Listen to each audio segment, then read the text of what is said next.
rent kanti iBerry eyodwa shuthi yezwa laphaya. Ilalele kanje iy'ndaba za-Amanda njengoba uMaStende ethetha nje efuna imali yakhe yerenti.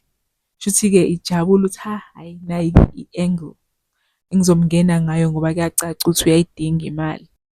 Ethi ephuma nje uMaStende erumini ya-Amanda, hawu iBerry ibishona khona.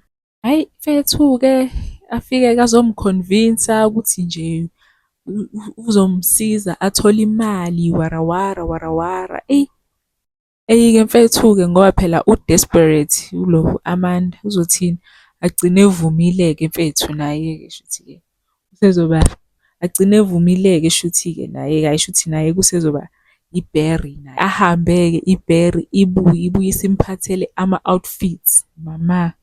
Bethi aqala abe shocked aqala abe shocked u-Amanda phela yena uyasibona.